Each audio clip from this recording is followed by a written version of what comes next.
Well, good morning, everyone. This is the Bench Jeweler. Hi, I am Mike. Our website is mybenchjeweler.com. And today we're looking at a second demo we're building for, since the first one wasn't really impressive. Once again, I'm not an engraver. I'm a bright cutter, and I'm a stone setter, and I'm a jeweler for 40 years. But this is all new to me, I guess, in a sense. But this is a tool that we designed. It's an APG air assist handpiece, and works very well. So what I'm showing you now is I resharpened the tool, the engraver blank. So the face is about, I think about 45 is close. It might be a little might be 50, right in that area. And then on the sides here, I put a heel, and I extended the heel on both sides. It's not real easy to show that, but the heel is there. Maybe if I turn it upside down, you can see that heel. It's really important to have a heel, even in bright cutting and stone setting. So you can sort of see that heel sitting right there on that edge. It works a lot better now. The first demo I did, I had that air pressure set at about 35 or 40, and I thought I had it at 20. So it just got away from me. And as you can see here, I'm not an engraver. But I am having a little fun with it, and it sure shoots up a lot of brass. I think I'm going to switch to copper plates. And I think I built my own sharpening jigs, but I think I'm going to have to take the time to sit down and index a sharpening system that you can include in the handpiece. That's these little fellows right here. Now mine is made out of steel, and I had a lot of help with the design and machine work on this, which was a friend of mine from St. Louis. That was Louis Delgato, I think is how you pronounce his name, or Degoto, not sure. Anyway, he's an old-time machinist, a lot like my father was. He was a master machinist, I guess you could call him that. And in my youth growing up, my dad could just about build anything that had to do with machining. So that this is our newest handpiece, and it's air assist. So all you do is hook it to your air compressor, and I do recommend using our APG air regulator with a water trap on it. If you're going to invest in this, we throw that in the kits. You can go up online, mybenchjeweler.com, under jewelry tools, and you will find everything you need to set up for engraving.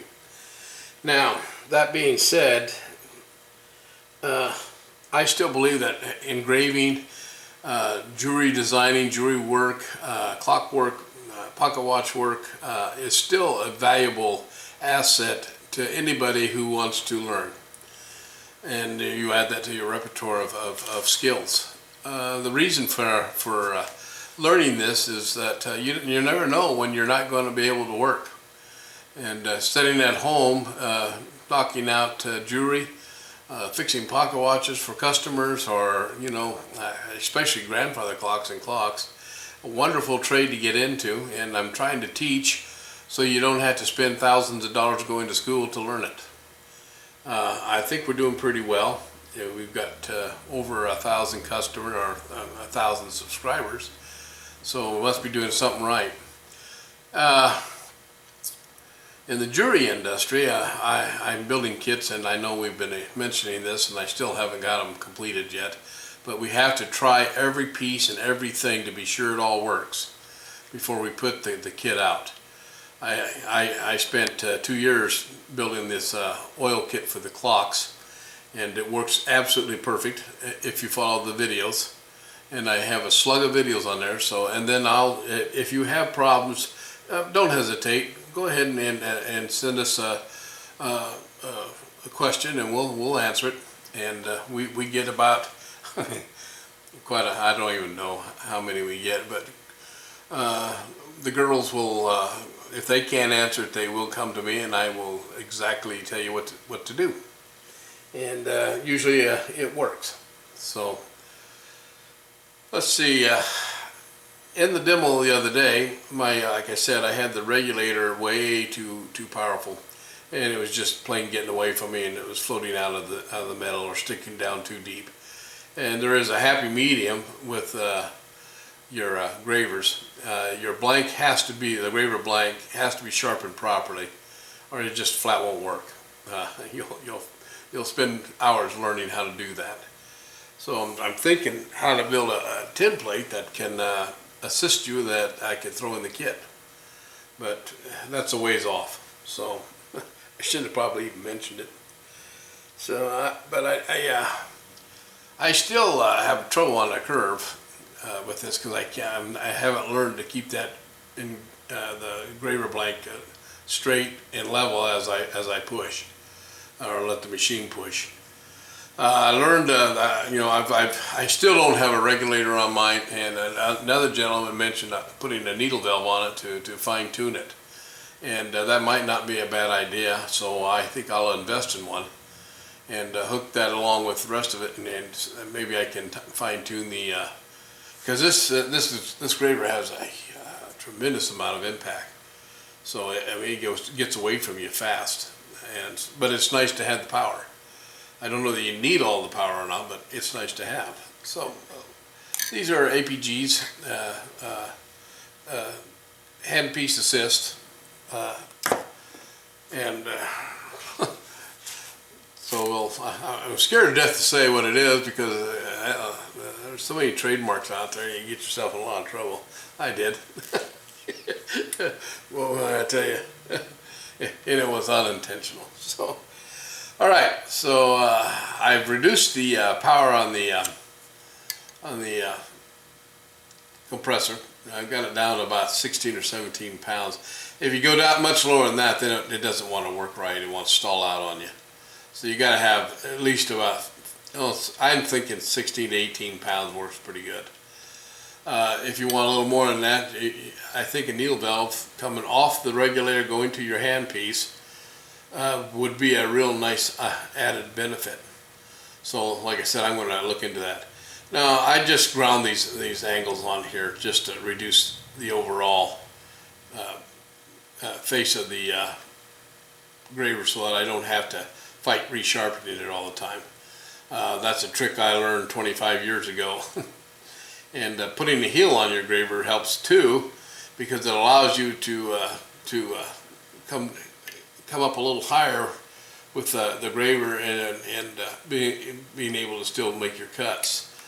So I didn't go for a mirror finish, although I have an Arkansas stone, and I think I'm going to dig that out one of these days and show it to you. It's a really neat stone, and I mean, it's razor hard. I mean, it's 100 rock all hard. And it will put a mirror finish on your graver, and it's a bent stone. It's like a ruby, but I think it's even harder than ruby. My dad had it, and I you know, skanked onto it after he passed away. So in fact, I have all these tools. It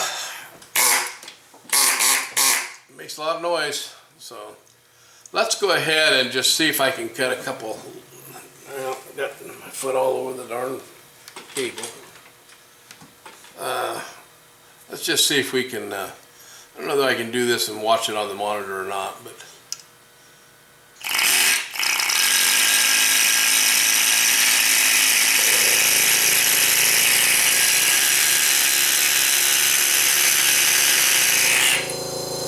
alright, there's a line, and it works just the way I told you.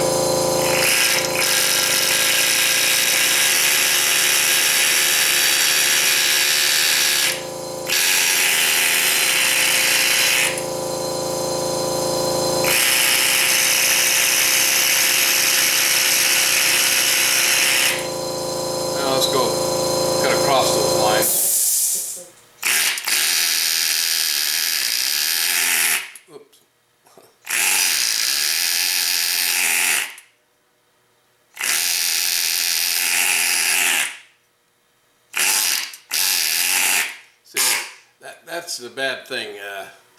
You really have to learn to use your foot control. I don't have any other way to put a control valve on the handpiece. Not at the present anyway. The way it's designed, you couldn't do that. But and here's the other problem I've got, which you're not seeing, is I cranked this down so tight that I actually bent the doggone metal. So I'm going up and down, and that's not that easy to go over those. So that's one of the other problems. But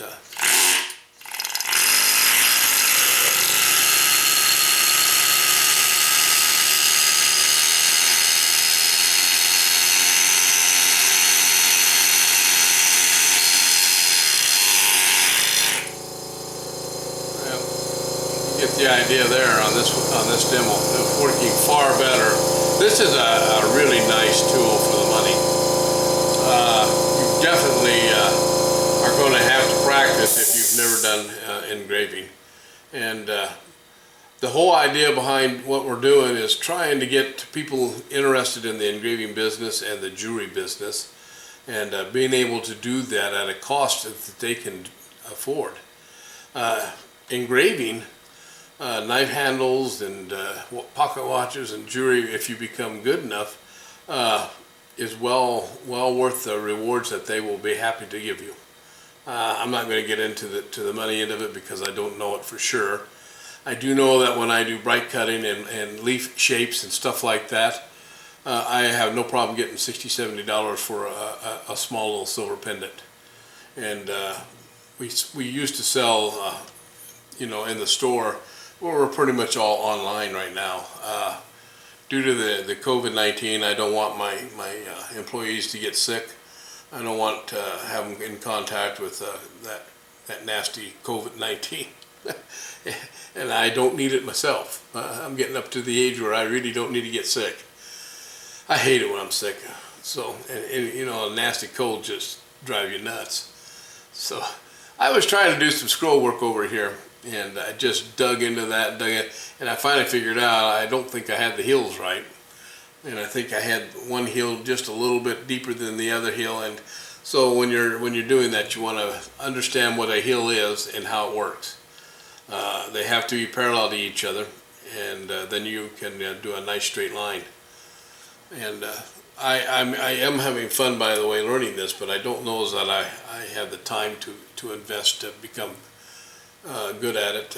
I've seen some people such as Sean over there in England. Oh boy, that boy's good, and he has a lot of fun, I think, doing hobo nickels or whatever he does. He can change an Abraham Lincoln penny into a wonderful piece. So if you have time to go look at some of his videos, that's I don't know, just type in Sean and engraving and you'll get his site. And I would love to meet the man. I'd love to go to England and meet him I just like to go to London. I would have a lot of fun up there. So I do have a story I could tell you about that, though.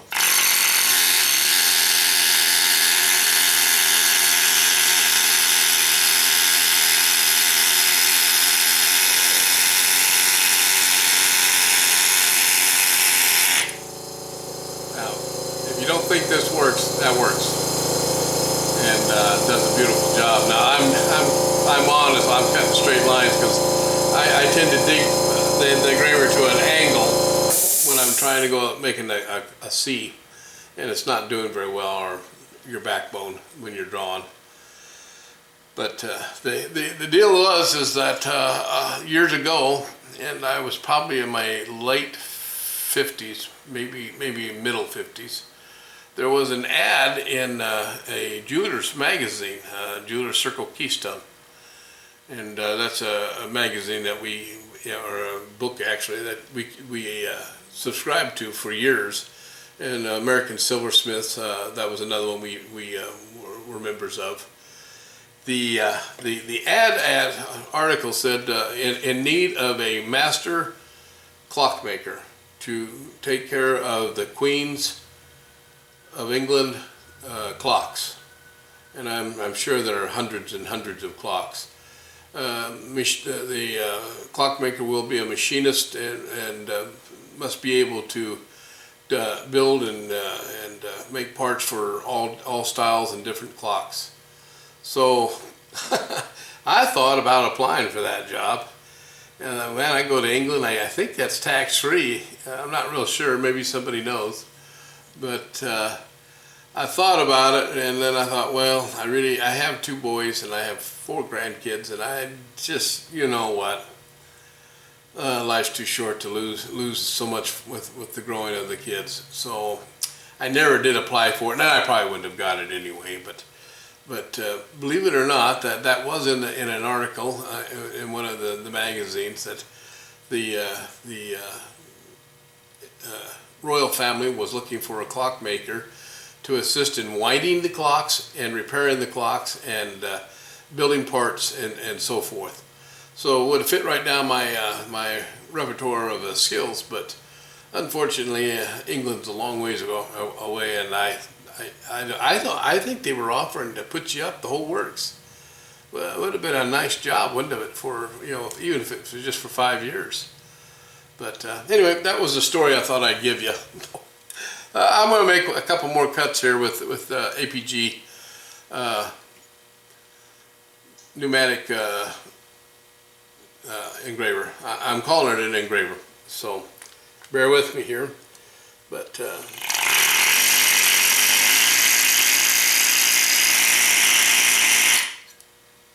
that's a very light one.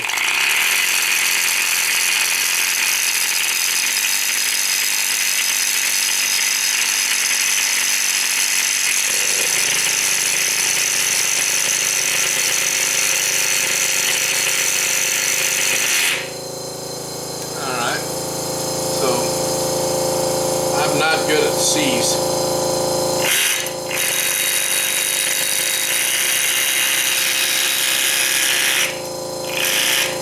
See, I come off of it. You gotta learn to keep that engraver in there just right.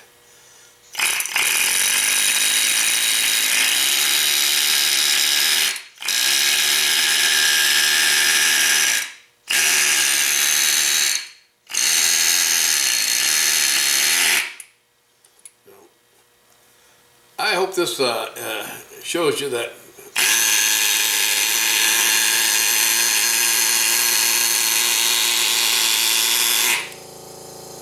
how well this actually works. So you can dig in there just as deep as you want. It's got plenty of poop. So